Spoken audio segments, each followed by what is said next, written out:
और देवरानी। एक बार की बात है, सुषमा अपने पूरे परिवार के साथ खुशी खुशी मोहन नगर में रहती थी। उसकी 2 बहुएं थी, पल्लवी और शिवानी। एक दिन दोनों बहुएं रसोई में काम कर रही होती है कि तभी उनकी सास सुषमा उन्हें बुलाती है। अरे बहू, जरा इधर तो आना। शिवानी, जरा जाकर देखना सासू माँ क्या कह रही हैं।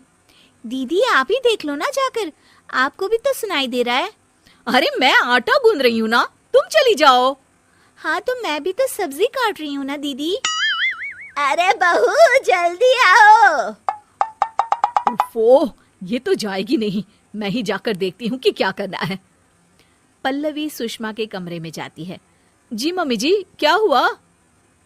शाम को घर पर कुछ मेहमान आने वाले हैं, तो तुम अच्छा सा खाना बना लेना बहू। ठीक है मम्मी जी, आप बता दीजिए क्या क्या बनाना है और कितने लोग आ रहे हैं। सुनील की मौसी जी और उनका पूरा परिवार आ रहा है। कुल मिलाकर 3 लोग और हमें मिलाकर हुए 9 लोग। तो अभी से ही तैयारी करना शुरू कर दो। और हाँ, घर की सफाई भी कर देना, हाँ, अच्छे से। जी मम्मी जी, सब काम हो जाएगा, आप चिंता मत कीजिए। पल्लवी शिवानी को घर में मेहमान आने वाले हैं इसके बारे में बताती है। क्या 9 लोगों का खाना बनाना होगा, घर की सफाई करनी है? बाप रे, सासू माँ ने तो हमें घर की नौकरानी ही समझ कर रखा है।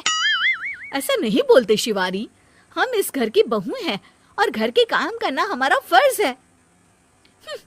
दीदी तो है ही सासू माँ की चमची, जब देखो सासू माँ सासू माँ। मैं तो इतना सारा काम नहीं करने वाली। शिवानी कपड़े लेकर गमला साफ कर रही होती है और चक्कर आने का नाटक करने लगती है। मेरा सर चकरा रहा है। तभी वहां पल्लवी और सासू माँ जाते हैं। अरे बहू, क्या हो गया तुम्हें? मम्मी जी, बहुत तेज सर में दर्द हो रहा है। तुम एक काम करो शिवानी, आराम कर लो।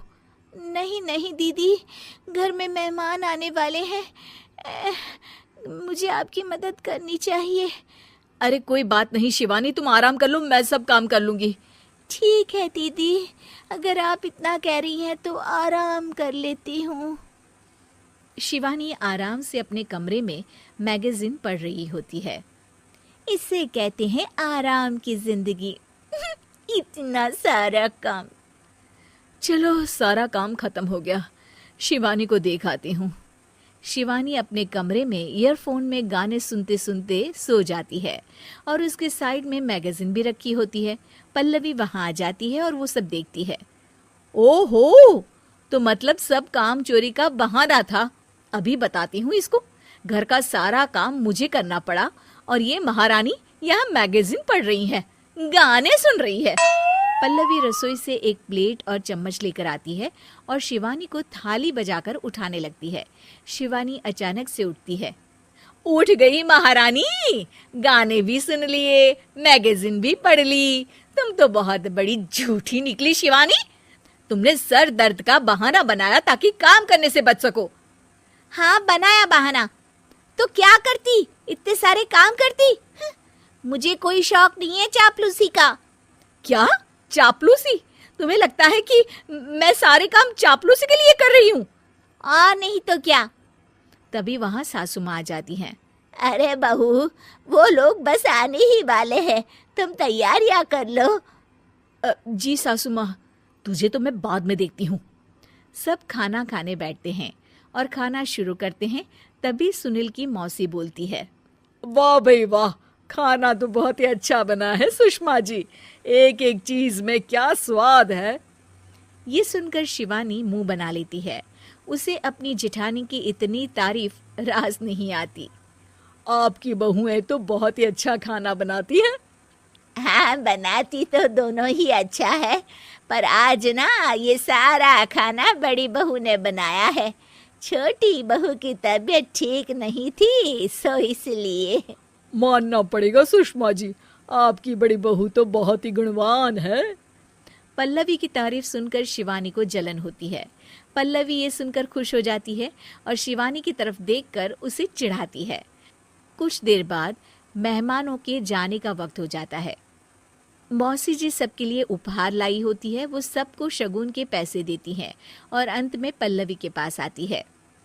तुम्हारे लिए शगुन का लिफाफा तो है ही, पर बहू तुम्हें एक और उपहार भी मिलेगा इतना अच्छा खाना बनाने के लिए। मौसी अपने सोने के कंगन निकालकर पल्लवी को पहना देती है। ये लो, ये मेरे मनपसंद कंगन है, अब से ये तुम्हारे हुए। धन्यवाद मौसी जी।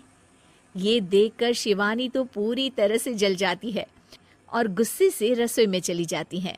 तभी वहां पल्लवी आ जाती है और उसे अपने कंगन दिखाने लगती है। देवरानी जी, अब आपका सर दर्द ठीक तो है ना? मुझे लगता है कि अब सर दर्द शुरू हो गया होगा आपका।